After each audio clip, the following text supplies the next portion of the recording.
ओह यार सॉरी, मैंने पहले वीडियो बनाई है लेकिन उसकी आवाज़ नहीं आप तक पहुंची, तो वो सिर्फ आपको स्क्रीनिंग ही नज़र आएगी, तो इसके लिए माज़रत।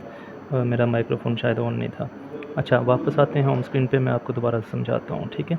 अच्छा, ये बनान्स की एक एयर ड्रॉप्स कैंपेन है जो बनान्स ने फ़र्स्ट टाइम लॉन्च की है, और इसमें एक हमें कुछ बड़ा मिलने जा रहा है, ठीक है। तो इसको ज़रा समझने की ज़रूरत है। इसमें लॉस होगा, लेकिन आपको वक्ती तौर पर लॉस नज़र आएगा इसमें, लेकिन घबराना नहीं है। अगर इन्वेस्टमेंट का शौक़ है, अगर इन्वेस्टमेंट करना चाहते हो, तो it is good opportunity to invest in it. और 15 डेज़ की तक की बात है, 15 डेज़ के बाद आपको एक कुछ अच्छी खबर ही मिलेगी, ठीक है। बाकी खुदावंद खैर करे, मैं भी इसमें शामिल हूँ, और मैं अभी आपको उस पे ले जाता हूँ, ठीक है, बिनांस पे, ठीक है। ये बिनांस का आइकॉन है, ये आपको यही बिनांस आपने करना है। तो बिनांस पे आ जाते हैं वापस। मैं पहले भी कर चुका हूँ, काफ़ी लंबी वीडियो बनाई है, लेकिन वो फ़ायदा नहीं हुआ उसका, क्योंकि वो आवाज़ नहीं थी उसमें। 2 ट्रेड्स मैं कर चुका हूँ, लेकिन अभी दोबारा से मैं, क्योंकि मैंने टारगेट पूरा करना, तो इसलिए लिहाजा मुझे अच्छा है कि मैं आपको दोबारा से समझा सकता हूँ, ठीक है। अच्छा, ये है बिनांस का ये इंटरफेस। तो इंटरफेस में नीचे आप देख रहे हो होम स्क्रीन है, मार्केट्स है, ट्रेड है और फ्यूचर ऑन एसेट्स, ठीक है।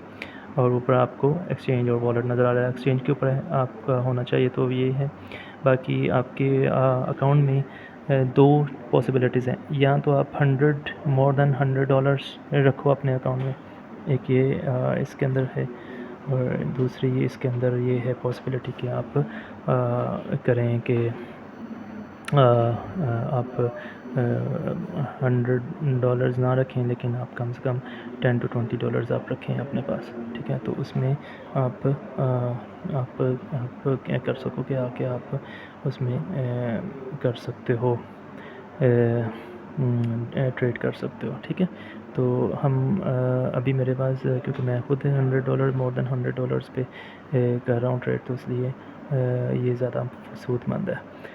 दूसरी बात ये कि इसमें लॉस होता है, पर डे आपको $3 to $4 आपके जा सकते हैं, लेकिन ये है कि घबराना नहीं है, कि समझें कि ये इन्वेस्टमेंट है आपकी 15 डेज़ में। तो ये आप देख लीजिएगा, ठीक है। मैंने 2 आपको पिक्चर्स भेजी हैं, उन पिक्चर्स को आप एक बार स्टडी कर लो, और उसके बाद फिर क्या करना है कि उसके बाद फिर आपने यहाँ होम स्क्रीन पे आ जाना है। उससे पहले आपने परचेज़ कर लेने डॉलर्स पे। परचेज़ डॉलर्स करने के लिए आपको ये मोर देन आना है, मोर देन पे मोर पे आना है, और P2P पे क्लिक करना है, ठीक है। यहाँ पे आप जितने के डॉलर्स परचेज़ करना चाहते हो, यहाँ पे ये सारे वो बैठे हुए हैं, आपको सेलर्स बैठे हुए हैं, डॉलर सेलर्स। तो आपने फ़िल्टर लगा देना है कि जितना बिलफर्स मैं करना चाहता हूँ। तो फ़िल्टर पे आ जाओ, यहाँ पे अमाउंट लिखो कि 10,000 के करने हैं, 50 के करने के आप बिलफर्स के 30,000 के करना चाहते हो, ठीक है। तो 15 मिनट्स लगा लो, 30,000 ऊपर रकम लिख लो, बैंक ट्रांसफ़र लिख लो, यहीं बैंक ट्रांसफ़र करो और वापस आ जाओ। तो अब इसको कंफर्म करो, तो ये आपको दे देगा, ठीक है। यहाँ पर देखो कि जिसकी 99% या 100% उसका वो है ना, थम्स अप है, तो वही करना। और मैं तो आपको कहूँगा कि आप 30 का ना करना, आप 10-10 करके करना, क्योंकि यहाँ पे भी स्कैम्स हो सकते हैं।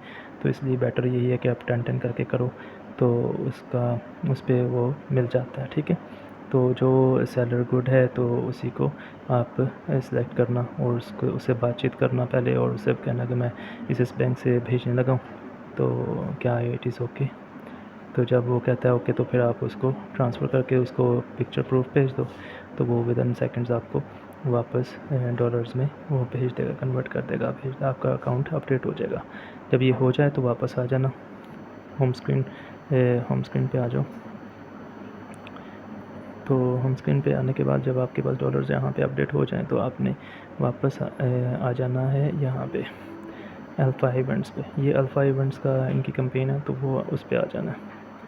उस पे आने के बाद आपके पास ये स्क्रीन आ जाएगी, इसकी स्टडी कर लीजिएगा, ये सारे फ़िल्टर्स स्टडी कर लीजिएगा, रूल्स ऑफ बैलेंस, और ये रूल ऑफ वॉल्यूम पॉइंट्स, और रूल ऑफ टास्क पॉइंट्स, ये सारे स्टडी कर लेना। ये मेरा वॉल्यूम, आज का वॉल्यूम हुआ है, ट्रेडिंग वॉल्यूम 892, ठीक है।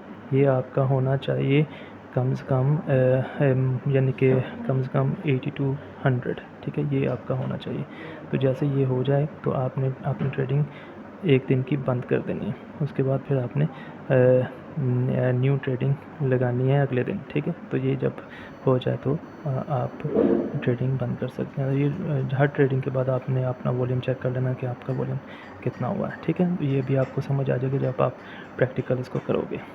ओके, वापस आ जाते हैं बिनांस पे। अभी मैं ट्रेडिंग करने लगा हूँ। आपने वापस नीचे देखें, आपको नीचे ट्रेड नज़र आ रही है, ठीक है, ये सेंटर में। तो आपने इसको क्लिक करना है। क्लिक किया, यहाँ पे अल्फ़ा ऊपर आपको नज़र आ रहा है, अल्फ़ा, ठीक है। इसको सेलेक्ट करना है, अल्फ़ा को क्लिक करके सेलेक्ट कर लें। और फिर उसके बाद आपने ये जहाँ पे GOATED गॉटेड लिखा हुआ है ना कि ये कॉइन है, ठीक है, इस कॉइन के फ़िल्टर को क्लिक करो। और यहाँ पे ये समझने की बात है और इसको ध्यान में रखना है। ये हर ट्रेड पे आपने इसको ध्यान पे रखना है। इसका ध्यान ये है कि आपने ऑल पे नहीं सेलेक्ट करना, आपने पॉइंट्स के ऊपर सेलेक्ट करना है। पॉइंट्स करोगे तो ये जिनके आगे फॉरेक्स लिखा हुआ है इन्हीं के ऊपर आपने ट्रेड करनी है। इसका फ़ायदा ये होता है कि आप जो ट्रेड करते हो वो ट्रेड 4 दफ़ा मल्टीप्लाई हो जाती है। वो मल्टीप्लाई होती है तो वो आपको उतना फ़ायदा होता है और फिर आपकी ट्रेडिंग वॉल्यूम जो है बढ़ जाता है 4 दफ़ा, ठीक है। तो फॉरेक्स का ये मतलब है। तो आपने इसके ऊपर करनी है। बिलफर्ज मैं अभी करने लगा हूँ ALEO पे, क्योंकि इस पर थोड़ा सा कम पैसे कटते हैं, लेकिन ये भी असल में ज़्यादा मार रहा है क्योंकि अभी ये भी स्टेबल नहीं है। कॉइन वो सेलेक्ट करना, कोशिश ये करना कि जो स्टेबल कॉइन्स हैं उनको सेलेक्ट करें, तो उस पर लॉस कम होता है। अगर आप ज़्यादा जो हिल रहे हैं, ऊपर नीचे हो रहे हैं ना, तो उनको आपने सेलेक्ट नहीं करना, ये याद रखना है। 4x वाले कॉइन्स सेलेक्ट करने हैं और जो स्टेबल्स हैं तो ये सेलेक्ट करें। मैं नोमी के ऊपर क्लिक करता हूँ तो नोमी को कर लेते हैं सेलेक्ट, ठीक है। USDT आपकी है, अब मैक्सिमम आपको नज़र आ रहा है, ये मैक्सिमम पे क्लिक करें। मैक्सिमम पे क्लिक किया, ये मेरे पास डॉलर आ गया। मैं इसको कन्वर्ट करने लगा हूँ नोमी में। मैं प्लेस ऑर्डर किया, कंफर्म किया, ये मैंने नोमी में कन्वर्ट कर लिया। अब ये एरोज़ नज़र आ रहे हैं आपको दरम्यान में, इसको क्लिक करें। नोमी ऊपर चला गया, USDT नीचे आ गया। मैं वापस नोमी को इंस्टेंट है ना, तो इंस्टेंटली इसको मैं USDT में वापस लेके जाने लगा हूँ। तो ये मैंने प्लेस ऑर्डर किया, इसको वापस कर दिया, तो USDT में ये ट्रेड एक मेरी पूरी हो गई। तो अब मैं अपना वो वापस वॉल्यूम चेक करता हूँ। तो आप वॉल्यूम चेक करें मेरा कितना हुआ है। पहले 800 था, अब मेरा हो गया 1337, ठीक है। तो यही तरीकाकार आपने रखना है जब तक आपका 8200 पूरा नहीं हो जाता। ये एक दिन का टास्क है, ये 15 डेज़ में करना है। आपका लॉस होगा, लेकिन मैं याद से कह रहा हूँ कि 100 से नीचे नहीं आना, क्योंकि $100 आप होल्ड करेंगे तो क्या होगा कि आपको हर दिन का 1 पॉइंट इजाफी मिलेगा। तो इसलिए $100 से नीचे नहीं आना, $100 से ऊपर डॉलर रखने हैं। और जिस दिन आपके डॉलर कम होते जाएँ उस दिन और डॉलर थोड़ा से ख़रीद के तो बीच में डाल रख लें, ठीक है। $100 से कम नहीं होने चाहिए डॉलर्स। मैंने अभी 3000 के अभी दोबारा से लिए हैं $10, ठीक है। तो आप भी इसी तरीके से जब आपके डॉलर्स कम हो तो आप इसको ख़रीद लें और उनके ऊपर ट्रेडिंग करनी है। $100 आपने अंदर रखने हैं, वो फ़ायदा मंद है, ठीक है। उसके बाद फिर अगली प्रोसीजर बाद में बताऊंगा। अगर ये जब कंप्लीट हो जाता है 15 डेज तो फिर उसके बाद देखेंगे क्या करना है $100 का, ठीक है। तो $100 के ऊपर आपने रखना है और वो आपको फ़ायदा मंद देगा और आपके पॉइंट्स यहाँ पे शो होते रहेंगे। ये देखो मेरे अभी इस वक्त 52 हैं। तो आज का जो मैं टास्क पूरा करूँगा तो ये तकरीबन 65 राउंड अबाउट हो जाएंगे, ठीक है। तो ये 15 डेज़ पूरे होंगे तो इसके बाद हमारा एयर ड्रॉप खुदा ने करम किया तो एक अच्छा एयर ड्रॉप हो जाएगा। हमारा टारगेट है 200 पॉइंट्स का, तो 200 पॉइंट्स यहाँ पे होने चाहिए, ठीक है। ये जो ऊपर 52 लिखा हुआ है वहाँ पे 200 पॉइंट्स होंगे तो फिर हमारी एलिजिबिलिटी वहाँ पे हो जाएगी और हम एयर ड्रॉप क्लेम कर सकेंगे, ठीक है। That is final and that is I think I can make you understand. तो how much I succeed I don't know, but लेकिन आप मुझे कमेंट करके बता दीजिएगा और मुझे फीडबैक दे दीजिएगा कि आपको समझ आई है या नहीं समझ आई। अगर फिर भी नहीं समझ आई तो फिर मैं दोबारा से आपको समझाने की कोशिश करूँगा, ठीक है। God bless you and good luck.